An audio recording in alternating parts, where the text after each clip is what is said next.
Ang kauna-unahang himpilan sa paghahatid ng serbisyo publiko at balita.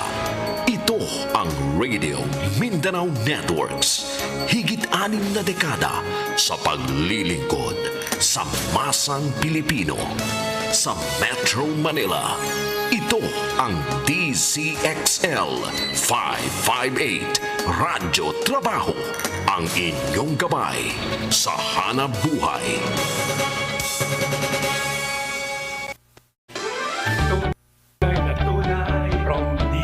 Mula sa DZXL 558 Studio, narito ang programang Basta Promdi Lodi. Maghahatid ng serbisyo publiko, mga storya at balita ng bawat probinsya. Basta Promdi Lodi. Ang programang may tunay na malasakit at puso sa bawat probinsya. Kasama ang totoong probinsyano, Congressman Alfred de los Santos, at ang batikang mamamahayag sa radyo telebisyon, Sas Drilon. Basta Promdi Lodi. Basta Promdi, Basta Promdi, Lodi. Luzon, Visayas at Mindanao, kami ang inyong mga tagapaghatid ng purong serbisyo publiko sa barangay man, lungsod o kanayunan. Ako ang inyong kakampi, Ces Orenia Drilon, sa mga kababayan nating waray, maupay nga kulop.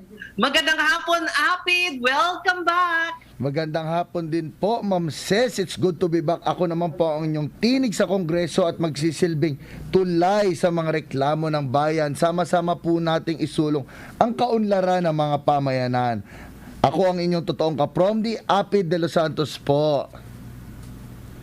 Apid, kwento mo kung saan ka ng mga lugar nang galing at ano yung pakay mo sa iyong biyahe. Well, galing pa rin tayo again sa Albay, kung saan naglibot-libot tayo, namigay pa rin tayo ng mga nego card ulit, at tumingin din tayo sa iba't ibang parte ng Quezon para magbigay ng tulong.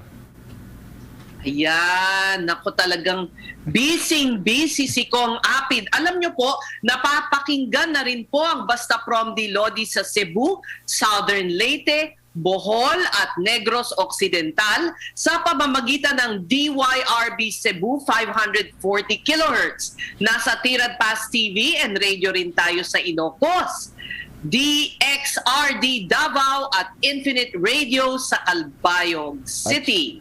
At syempre, napapakinggan at napapanood din tayo sa radyo at TV Veritas sa Albay. Gayon din sa Facebook page at YouTube channel ng Regional News Group Luzon. Okay, reports muna mula sa probinsya. Hatid naman ng ating mga loading reporter. Promdi Patrol. Ang bahaging ito ay hatid sa inyo ng Top Asia Corporation, pioneer importer of particle boards, medium density boards, at melamine face chipboards. Proud partner of leading furniture contractors in the construction industry. Basta't the best laminated boards, dun ka sa subok na. Top Asia. For more details, please call 8294-3144 or 8294-3188. You may also visit www.topasia.com.ph. Okay, mga biyahe papuntang Masbate, sinuspinde dahil sa banta ng bagyong Lani. Report ni Radyoman Leo Barceliano ng RMN Legazpi. Matapos may lagay signal number 1 ng Bagyong Lani ang mga bayan at distrito ng Masbate. Formal pinatupad ngayon ng Philippine Coast Guard District Bicol sa Station Sorsogon Province at Masbate ang pansamantala muna na pagsuspindi ng mga paglalayag ng mga pampasero at mga kargo. Ito ay para maiwasan ang anuman na balakid na maaring idulot nito sa gitna ng karagatan. Dahil rin sa hagupit ng dala nitong Bagyong Silani. Ayon sa Philippine Coast Guard District Monitoring Action Center at Operation Center, agad na ipinatupad ito ng Station Sorsogon sa mga port ng Bulan, port ng Pilar, port ng Castilla, na kung saan ang mga ito ay patungo sa lalawigan isla ng Masbate. Ganon din ang station sa lalawigan ng Albay, ang port ng Piuduran, patungo ito sa San Pascual area at Masbate. Ganon din ang mga biyahe sa port ng Pasakaw, patungo naman sa lalawigang isla ng Masbate. Mula sa Legazpi City, ako si Leo Barceliano, nag-uulat para sa Basta Promdi Lodi. Maraming salamat, Leo, mula sa Bicol. Sa Western Visayas naman, COVID-19 deaths umabot na sa mahigit 3,000. Narito ang ulat ni Radyoman Maggie Maleriado ng RMN Iloilo. Umakyat na sa 3,055 ang total COVID-19 related deaths sa buong Western Visayas matapos madagdagan ng 17 kagabi. Batay sa data ng Department of Health, 6 na itala ang pinakamataas na COVID-19 deaths sa Iloilo Province na may 781, Negros Occidental may 540, Iloilo City 532, Bacolod City 478, Capiz 264, Aklan 493, Antique 184 at Guimaras 66. Kagabi nadagdagan pa ng 752 new COVID-19 cases ang Western Visayas kung saan nasa 132,243 na ang total COVID-19 cases sa rehiyon. Sa ngayon, nasa 16,479 ang aktibong kaso ng COVID-19 sa buong Western Visayas. Mula sa Iloilo City, ako si Maggie Maleriado, nag-uulat para sa Basta Promdi, Lodi. Maraming salamat, Arman Soriano. Sa Western Visayas naman po, COVID-19 deaths umabot na sa mahigit 3,000. Report naman to ni Radyoman Maggie Maleriado ng RMN Iloilo. Oh. Ay, okay. Biyahe. Dito muna tayo. Biyahe ng mga sasakyang pandagat sa Surigao, kinansela dahil sa bagyong Lani. Reporto ni Radyoman Jojo Ferrol ng RMN Surigao. Sinansila ang lahat ng biyahe ng mga sasakyang pandagat mula sa Surigao City at Surigao del Norte dahil sa bagyong Lani. Sa utos ng Philippine Coast Guard Surigao del Norte sa pamamagitan ni Commander Elaine Pangilinan, temporary na suspinde ang pagpupubiyahe. Dahil sa pagkansila ng biyahe, ilang pasahero at cargoes ang stranded sa ngayon sa Eva Macapagal Passenger Terminal at Silipata Ferry Terminal. Mula sa Surigao City, ako si Jojo Ferrol, nag-uulat para sa Basta Promdi, Lodi. Thank you, Jojo. Samantala, sa Region 10, 261 ang naitalang bagong kaso ng COVID-19. Narito ang ulat ni Radyoman Joanna Ricote ng RMN Cagayan de Oro.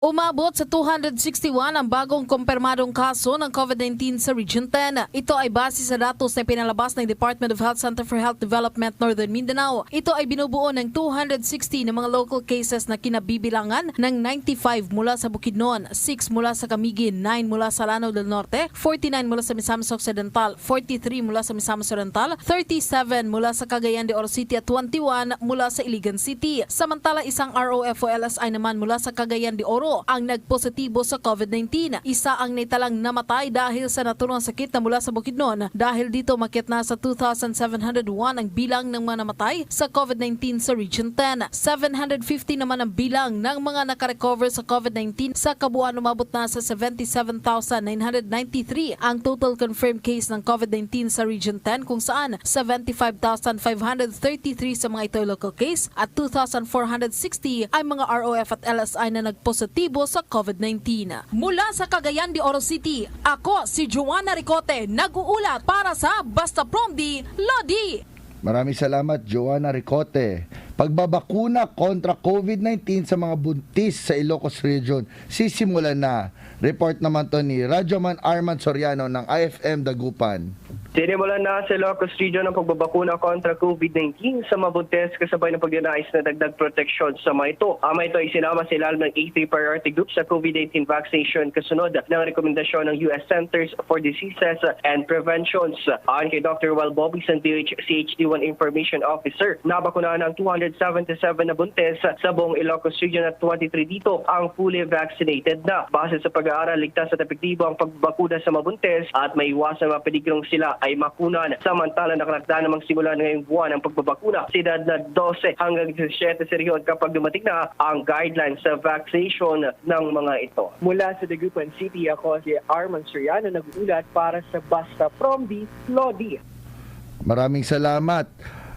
Ma'am Ses, nitong Biyernes ay pinayagan na ng pamahalaan ang muling pagbubukas ng mga gym at fitness studio sa Metro Manila. Gayon din ang pagtataas ng kapasidad sa mga restaurant, personal care, service shops at religious services sa mga lugar na nasa ilalim ng Alert Level 4. Dapat lang matiyak na bakunado ang lahat ng papasok at susunod pa rin sa mga itinakdang health protocols. Oo nga, Kong Apid, pero sa Quezon City, hindi pa rin umano pinapayagang mag-operate ulit ang mga gym, sabi ng Business Permits and Licensing Division. Kaugnay niyan, makakausap natin sa linya ng telepono si Tina Realiza ng Surge Fitness. Magandang hapon, Tina. Hapon po, Ma'am Ses, Kong Apid. O Tina, sinubukan niyo bang makipag-ugnayan sa lokal na pamahalaan ng Quezon City para makapagbukas ng gym ngayon? Yes po, kasi hindi pa kami nagbubukas talaga hanggat hindi po nilalabas ng guidelines ng Quezon City LGU po. So we're trying to reach out po to them kung pwede na po sana, kasi as of this morning po, nakipag-ugnayan kami, hindi pa po talaga pwede for Quezon City. Pero sa mga ibang LGUs ay pinapayagan na ba kayo mag-operate? Sa ibang LGU po, sa pagkakaalam ko, yung mga business owners ay pinayagan na po na magbukas. Ang alam ko, hindi ba meron kayo sa Makati? Kamusta ang pagbibigay ng permission dyan sa Makati? Sa Makati po, naglabas na po sila ng go signal na magbubukas na po. In fact, yung mga mall establishments na kung saan andun po yung mga branches natin ay nagbigay na rin ng go signal at guidelines ng opening. Sa QC na lang po talaga po ang medyo problema po namin ngayon. So Tina, tama ba pagkakaintindi ko na labas ng QC, pumayag na halos lahat ng LGU? Opo, sa pagkakaalam po namin, napayagan at in fact nagbukas na sila noong Sabado pa lang. Nung Sabado pa lang. So mayroon bang binigay na rason ng QC kung bakit hindi pa sila pumapayag? Ang sabi po ay, ang guidelines po nila ay the same lang noong September 16 po at walang pagbabago. Hanggat wala pa pong papel na nagsasabing may bagong guidelines po, ay same pa rin po ang status. Tama. Paano yan, Ma'am Tina? Kamusta yung mga empleyado ng inyong gym sa Quezon City? Naku Kong, nag-aantay lang din talaga sila ng opening po dahil excited na po lahat na makabalik na sa trabaho po. Oo, di maliliit na yung mga muscles nun, Ma'am Tina. Maliliit na yung mga muscle ng mga instructor. Hindi lang yun, baka medyo nanabana, no? Hindi na mukhang mga gym instructor, fitness expert. Palagay mo, Tina. Opo, nag-aantay po sila ng opening para bumalik po yung mga muscle. Tama. Sa ating yung mga members po ay sabik na. In fact, this morning ay puno po kami ng mga tawag ng mga members asking po na if bukas na kami kasi nga sa ibang lugar bukas na. Bukas na, no? So parang kayo yung inuulan ng reklamo, parang semi-reklamo na, bakit sa Makati bukas na, ba't kayo sarado pa? Parang gano'n. Oo nga. Tama po, opo. Tina, last question ko na lang sa'yo, no? Pag magbukas ang Quezon City branch nyo, ano ba ang assurance namin dito na protected ang inyong mga customers from COVID? Kasi syempre, kahit papaano nasa pandemya pa rin tayo. Ano ba ang measures para maproteksyonan sila from COVID? Very compliant po kami sa protocol. Unang-una po, may online booking tayo para po hindi ma-achieve talaga natin yung occupancy restriction. Tapos po may thermal check po, health declaration form. Ang kagandahan po sa mga gyms natin ng Surge Fitness ay meron tayong antivirus mist machine pagpasok po. So sanitize talaga lahat ng mga papasok sa gym. May mga alcohol dispensers po tayo around the club. Tapos regular disinfection din ng ating mga staff. At saka hindi po mawawala talaga yung wearing of mask. Ayun po. Okay, so any last words, Ma'am Tina? Meron po ba kayong request or message? Yes po, sana po we are requesting to QC, LGU na sana ay mabigyan linaw po. Kasi yung ibang cities ay nagpayag na, tayo na lang po siguro ang hindi pa. Sana po mabigyang linaw at sana po ay makapagbukas na talaga kasi sabik na yung ating mga empleyadong makapagtrabaho, pati na rin ating mga miyembro na alam mo yung nagkakasakit. Oo. Yung mga muscle daw nila ay medyo ano na. So, Lumiliit we need na. to get back to the gym po. Oo. Yun Okay. Maraming salamat, Tina Realiza, ng General Manager ng Surge Fitness.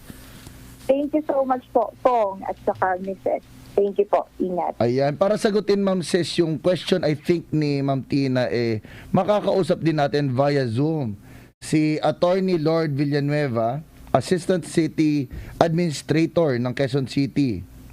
Attorney Villanueva, magandang hapon po. Magandang hapon po. Ayan. Afternoon, attorney. Good afternoon po. Attorney, medyo, yun nga yung pinaka-question dito is, sa ibang LGU, nagbukasan na po ang gym. Bakit po ang Quezon City ang naiwan? Well, actually, I'm happy to say na magbubukas na rin yung Quezon City. So, effective today, Ayun. we will be allowing gyms to open, and please expect yung guidelines ng Quezon City in that regard. They will be issued later today. So, Pero Attorney, effective today po, papayagan po yung mga gyms. I can confirm that. Attorney, so this is the first time you're announcing that? Yes po. Ayun, live on Ma'am Ses, on our show. Nakascoop tayo, Kong! Nakapag-scoop tayo. Attorney, By a few hours lang naman. By a few hours. Siguro, What in a few hours.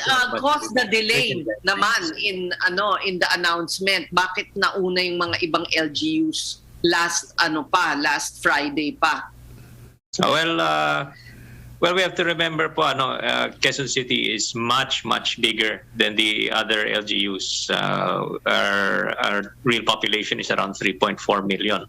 So medyo meron lang kailangan i-make sure with regard to the capability ng business permits and licensing department natin in order to inspect and enforce itong requirements. So yung mga, as for yung mga requirements that we will be enforcing on gyms, actually I think they know that very well kasi the last time they were allowed to open, these are essentially the same requirements. Pero uulitin ko na lang po para lang sa kaalaman or reminder ng ating mga nakikinig. No? Well, it's actually the 3 C's. Kumbaga, we try to avoid confined, crowded, and close contact situations. So by confined, meaning as much as possible, we use open windows. Kung hindi pwede, for example, a gym located inside a mall na hindi kayang buksan yung window, there should be proper air conditioning systems para ma-filter yung hangin. Now, we try to avoid crowded situations, meaning at least 2 meters distance between each person in the gym. As much as possible. And finally, we try to avoid close contact situations, or in situations where they are unavoidable, we use regular disinfection. Lalo na sa mga tinatawag na high-touch surfaces. Yung mga laging nahawakan, halimbawa yung mga doorknobs, yung mga handles ng mga weights, gano'n, dapat laging dinidisinfect yan.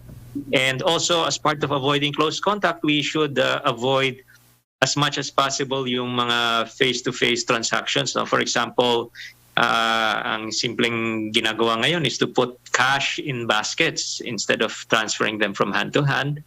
And very encouraging po yung sinabi ni Miss Tina na meron silang online booking system. So yun lang po. So please expect within the next few hours lalabas na po yung written guidelines ng Quezon City. Attorney, dito specifically allowing this. Attorney, dito po sa protocols na sinabi nyo po, is there a team from your LGU na to monitor this? Yes po. The Business Permits and Licensing Department has been given authority by our mayor to conduct mga random inspections. Wow, that's good, yeah. That said, I think aware naman ng mga business establishments natin that we try to do this in a very reasonable way. No? Yeah. If there are just minor deficiencies spotted, hindi naman sinasara kaagad yung establishment. At most, binibigyan ng warning. Siguro na binibigyan ng letter telling them what they can do to improve. We try to work with them so that they can serve their customers better. Yeah. In the end, we recognize that we have to learn to live with the virus. I mean, that's something that the national government has said, and that's something that we at Quezon City very much believe in. We have to work towards the new normal, and all work together in reviving our economy. Yeah. Okay, marami pong salamat, Attorney Lord Villanueva. Marami pong salamat sa inyong announcement. Attorney. Lalaki na ulit ang muscles ng mga miyembro ng mga gym. Ma'am Ses, habang andito si Attorney. Very important po yung physical fitness. Yes. Oo. Habang andito si Attorney, makikichismis na rin ako. Kamusta na ba ang Quezon City? Ay, ang ano natin dyan? Well, I'm very proud to say na our vaccination efforts are still going smoothly. One thing that we've done with our vaccination efforts is try to reach as many communities as possible. You might have heard, for example, that we do a lot of our pop-up vaccination centers, so to speak, inside subdivisions, or even we sometimes do them for a very large. Kung may mga malalaking kumpanya, minsan meron tayong mga pop-up vaccination center para hindi na masyadong malayo sa tao yung mga vaccination center.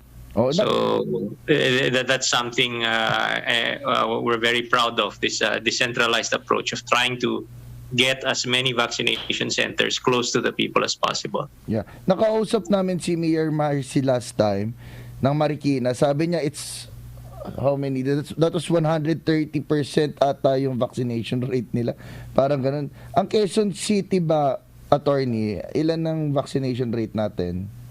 I don't have the exact number right now. Siguro I can I'll send it to you.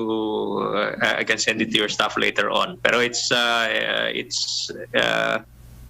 we've already reached our target some weeks ago, actually. So what the latest one is, since I think we're doing the last I recall, we were doing as many as 30,000-40,000 a day regularly. So I need to get the latest number since ang bilis gumalaw yung yung percentage na yon, and I'll send it to you. Very good. Okay. Thank you, Attorney Lord Villanueva, Assistant City Maraming salamat po for inviting me on. Yeah. Thank you po. Thank you po. Okay, Ma'am Ses. Have a great day po. Ayan. Isipin mo, Ma'am Ses, sa atin pa pala ang unang announcement na pwede na po magbukas ang mga gym ng Quezon City. Yes, ilalabas ang guidelines a few hours from now. Susunod naman ako, kung mula COVID, tatalakayin naman natin ang African Swine Fever dahil mahigit 30 lugar sa bansa na ang may active case nito. Yan ang bubusisiin natin mamaya sa pagbabalik ng Basta Promdi Lodi. Ang totoong probinsyano, Congressman Alfred De Los Santos, at ang batikang mamamahayag sa radyo telebisyon, Sas Drilon, Basta Promdi Lodi! Sugar, creamer, coffee, sugar, creamer, coffee. Bored at home? Counting 3-in-1s. Count 3 sets of Warrior 3 pose. 8, 9, 10. Maintain your yoga fitness even while on lockdown. Feel the surge at home. Work out with our celebrity coaches and join your favorite classes like yoga, high-intensity interval training, Zumba, and more. For more information, check out our Facebook page, Surge Lifestyle PH. I feel the surge at home. Ang bahaging ito ay hatid sa inyo ng Alphard Primecon Construction. Hanap po ba ay dekalidad na pabahay, kalsada o anumang infrastruktura? Sa Alphard, siguradong dekalidad ang kagamitan at serbisyo. Alphard Primecon Construction. Kaagapay sa dekalidad na pag-asenso. Atin to!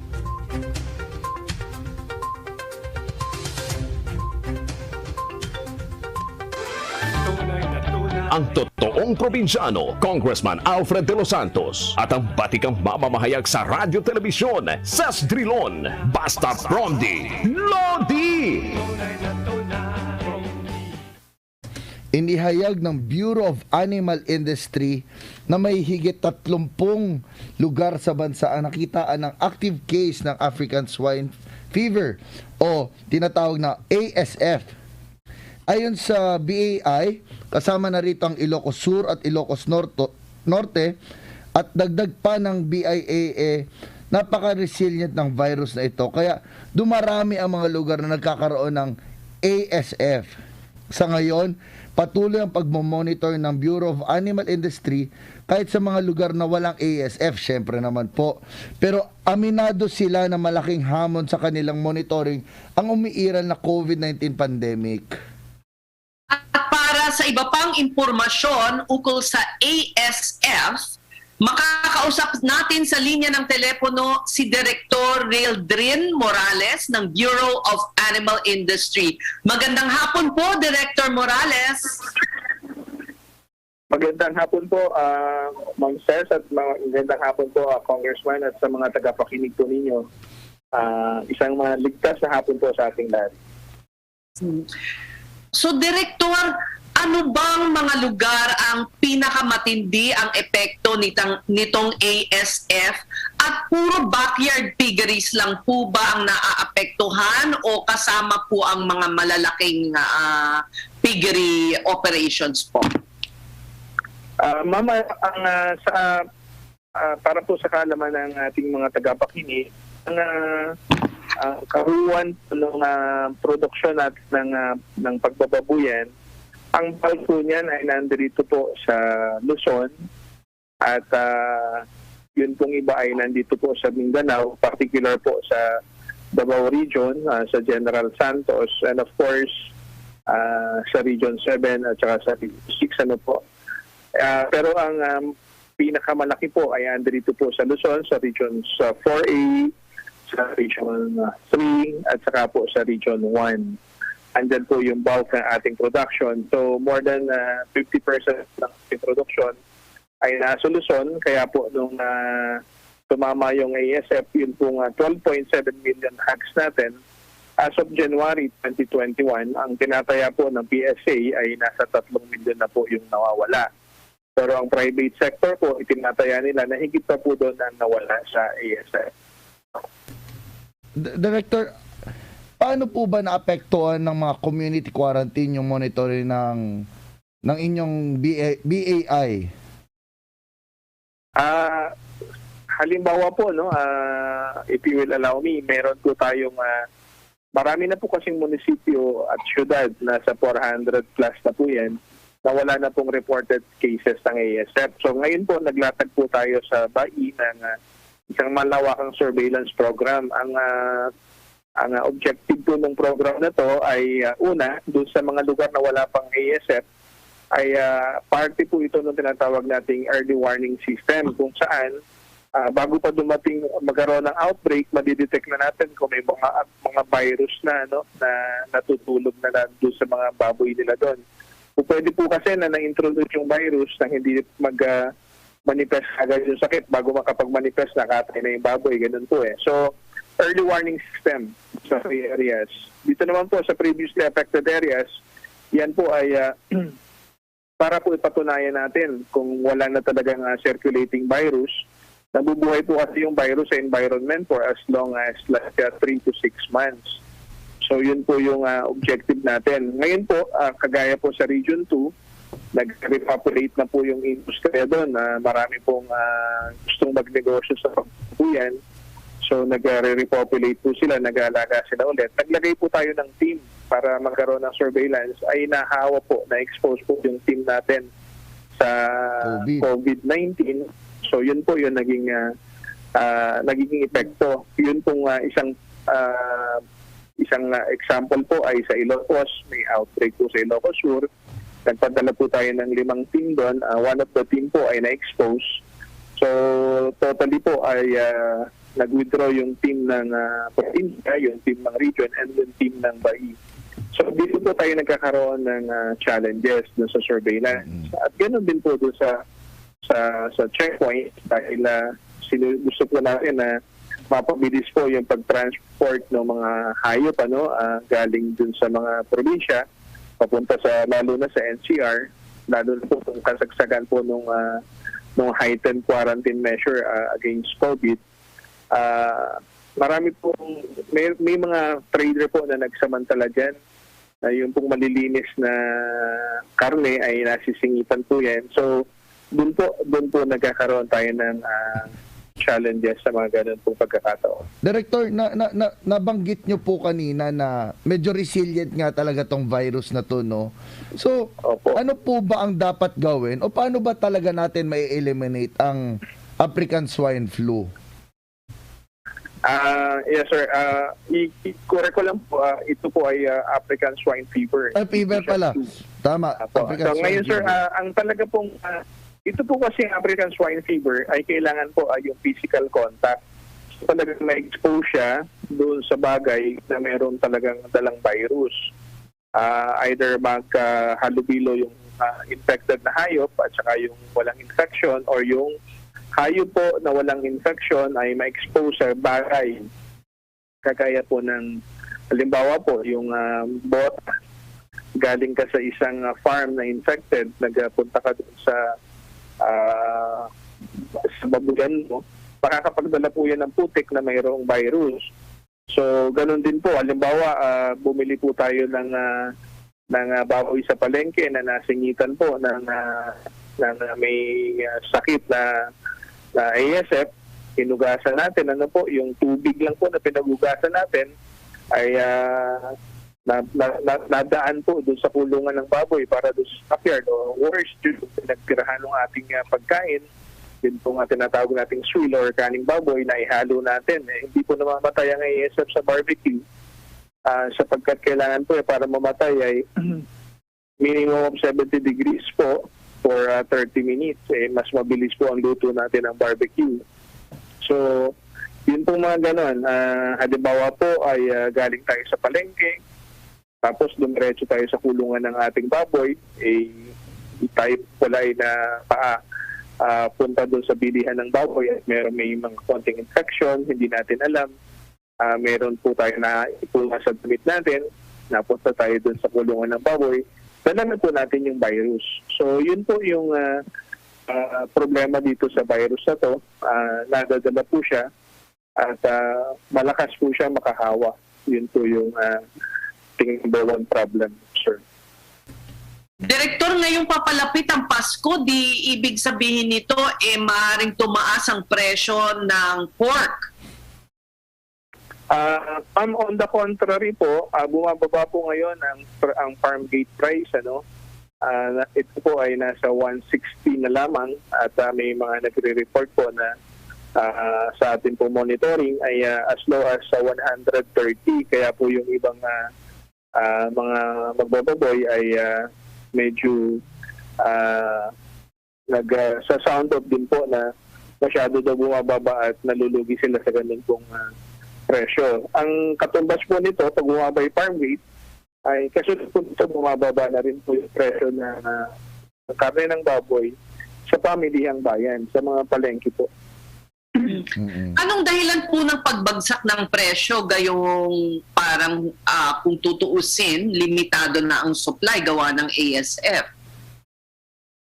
Una ma'am, kung matatandaan po ninyo, ay nagkaroon po tayo ng Executive Order 133 kung saan po ay in-expand po natin yung MAB allocation. Ito po yung alokasyon ng karne na binibigyan po ng probihiyo doon po sa mas mababang rate ng taripa. At yun naman pong ito pong MAB Plus, nagdagdag po ng about 200,000 metric tons. Yun naman pong EO 134 ay nagbaba naman po ng taripa nung karne from 40 naging 20% lang po yung taripa. So out quota po yun, and then yun pong in quota ay around nasa 10%. So ito po ay naging dahilan upang yung mga importer ay nagpadating po ng karne dito sa atin. Pero ang nakikita po natin na isa po talaga maging malaking dahilan ay kaya bumaba yung presyo ay dahil na rin po doon sa medyo matumal po o mabagal yung paggalaw ng pong karneng baboy sa mga pamilihan. Dala na rin po siguro nung weakening buying power po ng ating consumers. So medyo it actually drove the prices down. Alinsabay na rin po yan nung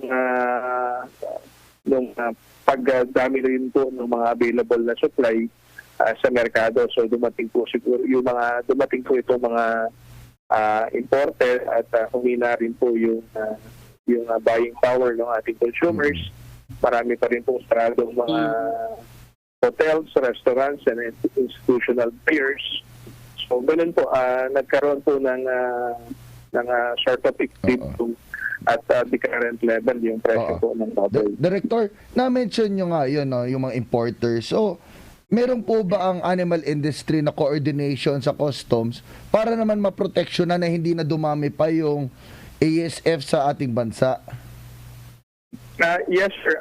Actually po, sa kasalukuyan, ang DA po, ay tayo po ay nakikipag-usap po. Actually, in principle, ay pumayag na po ang SBMA na doon itayo po yung cold examination facility for agriculture. At hindi lamang po ito sa karne, pati po ito doon sa isda at iba pang commodities ng crops na kailangan ng refrigeration. Doon po natin siya padadaungin sa subi at magkakaroon po ng 100% inspection sa port. Sa kasalukuyan, yan po kayo yung sinasabi na ating mga producers na wala daw 100% inspection sa port of entry. So, ngayon po kasi, magkakaroon ng cursory check sa port of entry at susundan po natin yung karne na yon sa cold storage. Doon po tayo nagkakawaroon ng 100% inspection.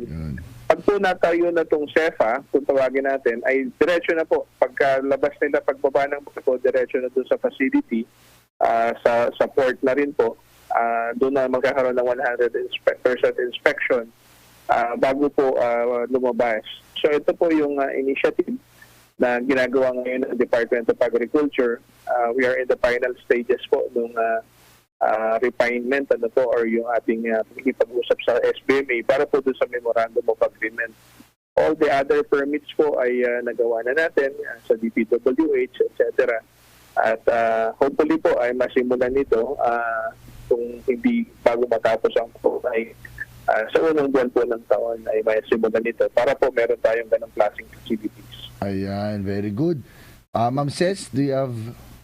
Oo, ano pang mga tulong po ang binibigay ninyo, Direktor, sa mga apektadong hog raisers?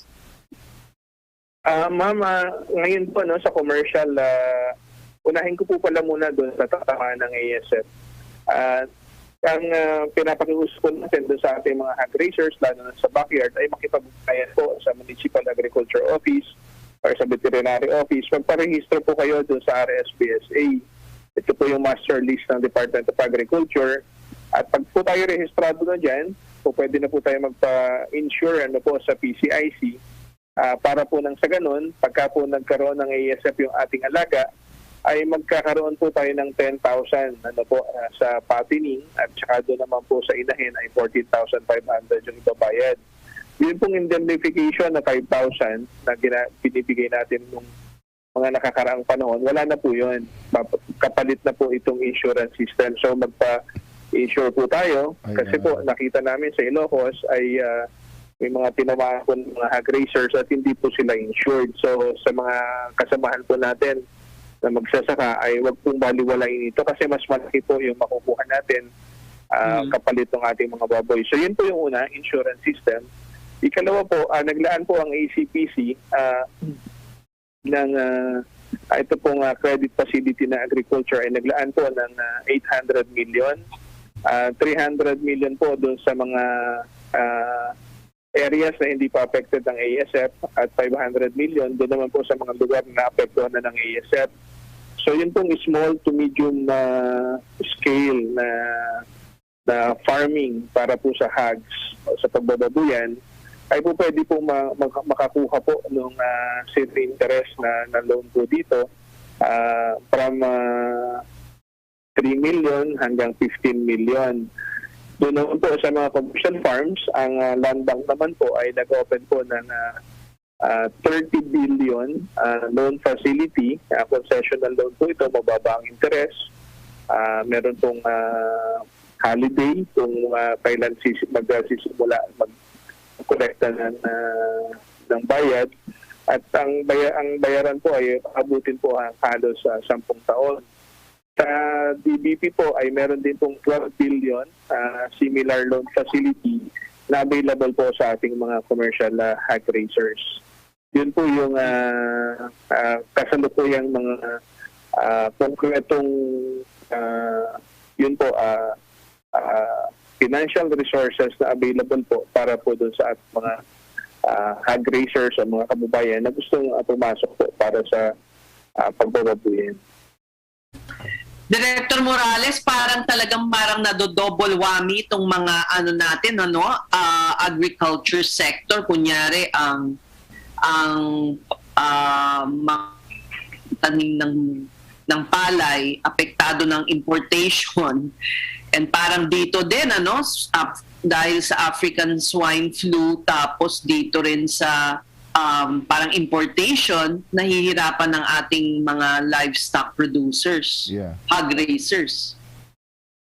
Ma'am, actually po I just want to qualify na ang polisiya po ng Department of Agriculture ng ating gobyerno ay to support yung ating pong local farmers.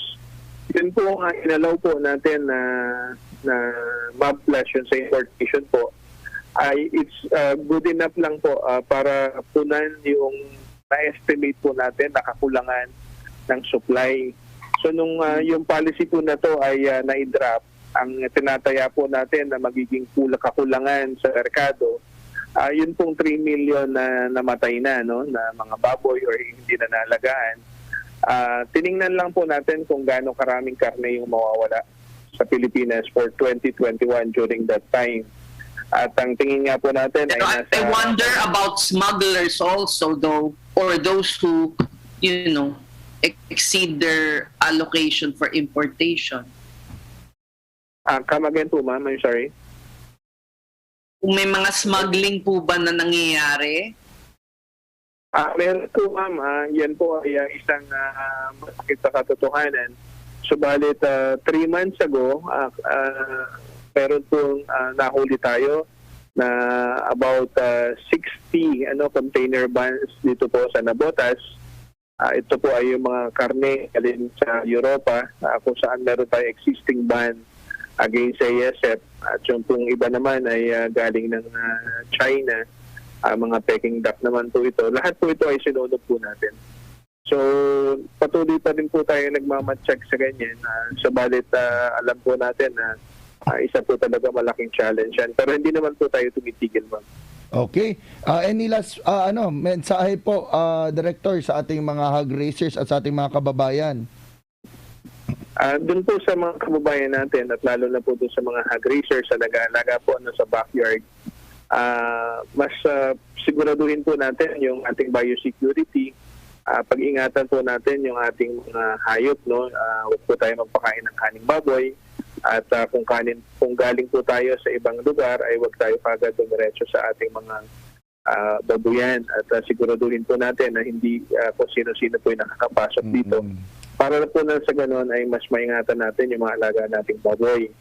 At sa pangkalahatan po doon sa ating mga hog raisers, sa mga producers, alam po natin yung challenges ng industriya. At tayo po ay nagpapasalamat sa kabila po ng lahat ay andiriyan yung ating mga producers keeping up po para bigyan po ng supply ng karne ang ating mga kababayan despite of issues po na inire-raise nila ay patuloy po sila na nandiyan. So po nagpapasalamat. At ang masasabi lang po natin ay ang Department of Agriculture po, ang priority po ng DA sa kanyang strategy is to support yung local hog raisers, yung ating pong local industry. Yun pong importation is a last gap measure at ang sinasabi nga po natin, ito po ay ginawa lang to make yun pong supply ample or sapat doon sa merkado sapagkat nakita rin naman po natin we have to do a balancing act kasi po parang yung epekto po ng pagtaas ng presyo ng karne ay naka-apekto na po doon sa inflation po ng ating ekonomiya at sa food inflation ang napakalaki pong nagdala niyan ayun pong kakulangan ng karning baboy at yan po talaga ay dahil elastic ay naghatak pa po ng ibang commodities.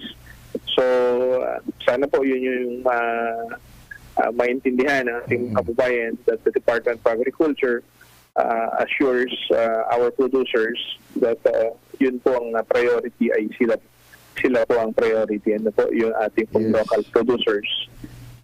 Maraming salamat. Ayan. Okay. Maraming pong salamat, Director Raildrin. You have a very unique name. Director Morales ng Bureau of Animal Industry. Salamat po. Salamat din po.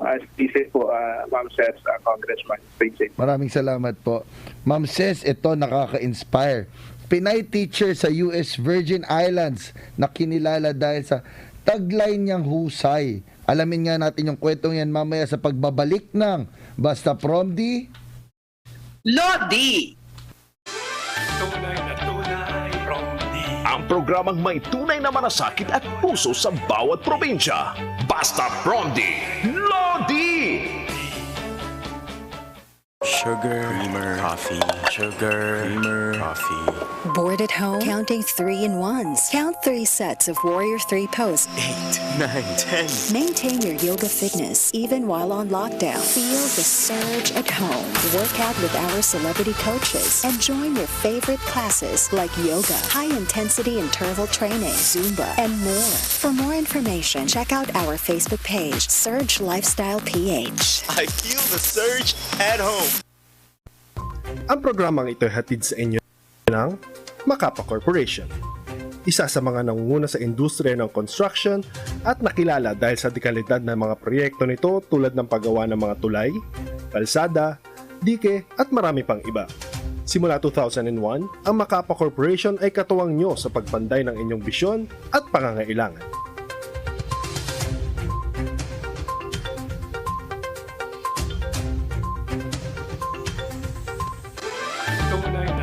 Ang totoong probinsyano, Congressman Alfred de los Santos at ang batikang mamamahayag sa radyo telebisyon, Ses Drilon, Basta Promdi Lodi!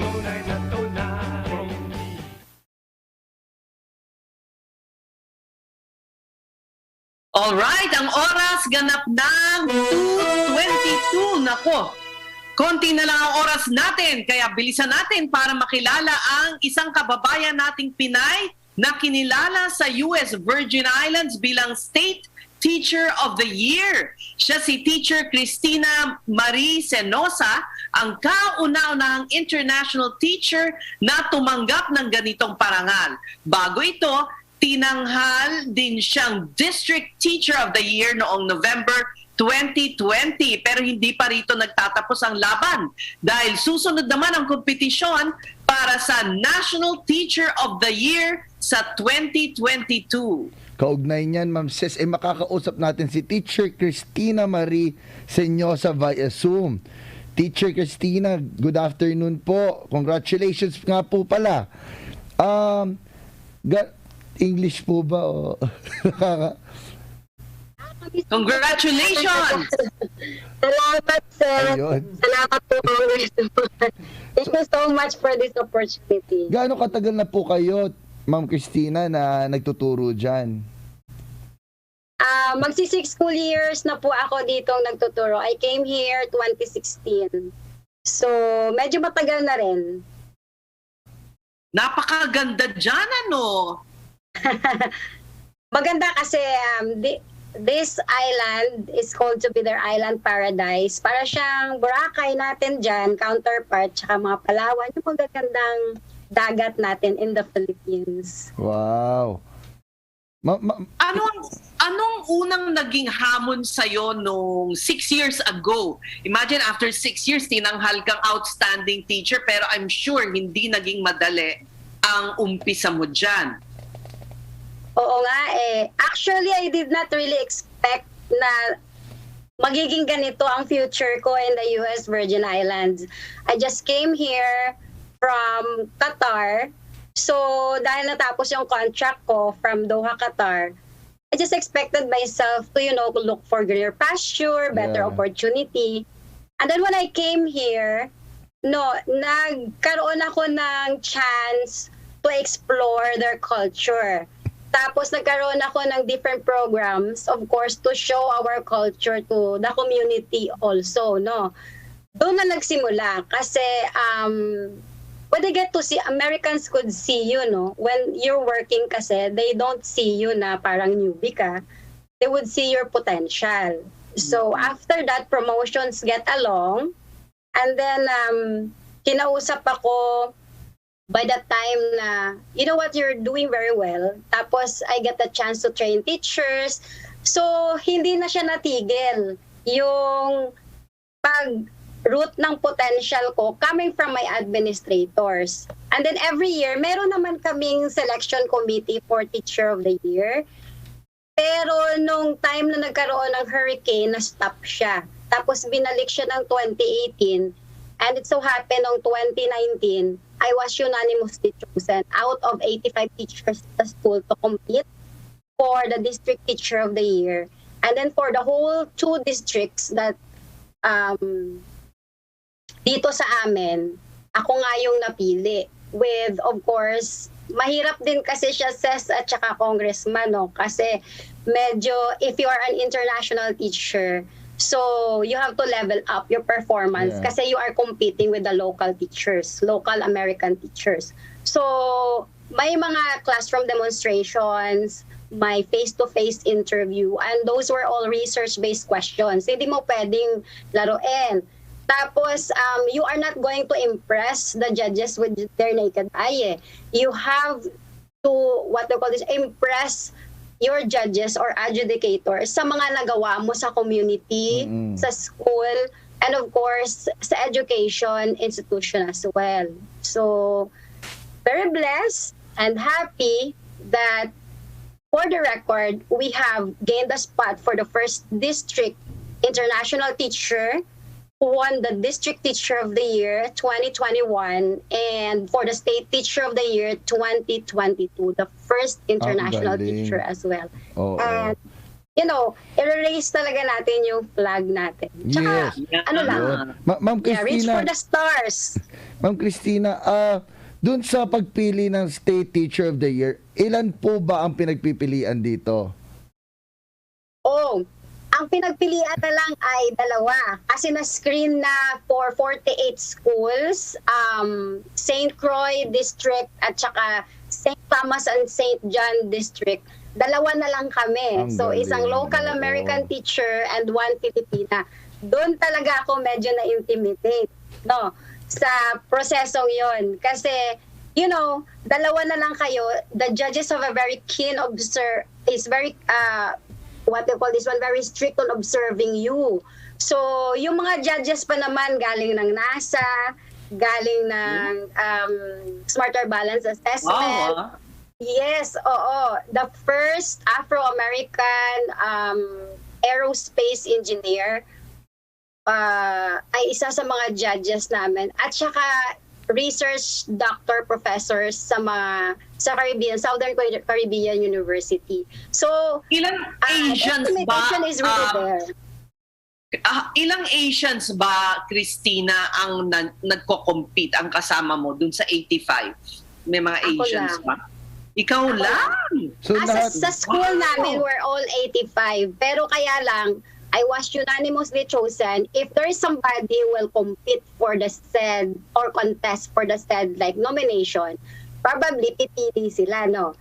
Pero sa akin kasi, I was unanimously chosen. So I competed directly sa District Teacher of the Year. So ngayon, sa District Teacher of the Year naman, mga schools naman yung ano tawag dito, yung mga pinili ng bawat schools, yun yung kukumpit. Yung nag-advance lang na nakapasa sa criteria, kasi may mga criteria yan eh. 5 na lang kami na nag-advance. So we were the top 5. Yeah. Sa lahat ng teachers dito sa St. Thomas, St. John district. Tapos doon naman sa St. Croix, may iba na naman doon. Para siyang sa atin, Luzon, Visayas at Mindanao. Oo. Wow! So good luck sa yung next na yung State Teacher of the Year na, 'di ba? Ang competition. No, I already won the State Teacher of the Year. You already won. Okay. Yes. National na. Yes, I will be competing. Actually, nagpadala na sila ng letter sa akin.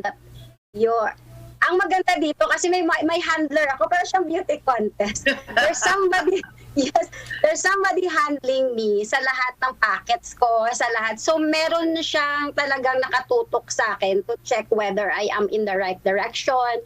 Kasi talagang kinausap ako ng governor at senators dito. If by chance, I am just lifting this to God na sana mapala rin tayo kasi it's our first time din dito sa Virgin Islands to win kahit sa finalist muna. Kinausap ako na we really wanted to win. Yung parang ganon, parang na-pressure tuloy ako nang sinabi sa akin. Pero I'm just doing my best. Kaya nung natanggap ko, nitong week na to, yung packet, kung ano yung mga dapat gawin. May mga video submissions kami, everything like that. So, sige, try lang natin yung best. Kasi I'm not only representing my school, my district, the whole Virgin Islands, but I'm also representing the whole Philippines as well. Alam mo yon, yung parang on my shoulders also. Yes. At saka, nakakatuwa dahil as a teacher in the Philippines, you would like also to be recognized as someone who is a life influencer. Yung parang ganon. Positive lang tayo, Ses, sa lahat ng mga nangyayari. Napakaganda. Napakaganda ng layunin mo at marami kang itinatayong lugar, Pilipinas, US Virgin Islands, 'di ba? Buong Asia. Parang you represent the Asians also, hindi lang Philippines. Ma'am Ses, it feels so good to be a Filipino. Good luck to you. Yeah. Salamat, Ses, at salamat, Congressman Alfred. Actually, nakakataba ng puso na dati kasi alam mo yun, yung recognition na lagi kang napapabalita. Ngayon, hindi kasi ako sanay na sa mga ganito. Tapos nakikita ko lang kayo dati sa TV. Ngayon, nakakausap ko na kayo. It's very overwhelming. At the same time, I am humbled for the experience, for what is happening right now in my life as well as an educator. Kasi kahit dito, vaccine drive, I am actually helping to, to drive those teachers na magpa-vaccine na rin as well, to believe in science. Thank you, Ma'am Cristina. You are indeed an inspiration to the Filipino people. So, maraming salamat po, Ma'am Cristina Senyosa, State Teacher of the Year. Ayan po. Maraming salamat po. Maraming salamat. Yan po ang isa na namang araw ng ating paglilingkod sa ating mga kababayan sa lalawigan, basta isyung Promdi. Ako po ang inyong kakampi, Ses Orenia Drilon. Muli niyo po kaming samahan sa isulong ang kaunlaran sa mga lalawigan at itaguyod ang kapakanan at iangat ang husay ng mga probinsyano. Ako po si Ape de los Santos, ang inyong totoong kapromdi. Hanggang bukas po, maraming salamat po.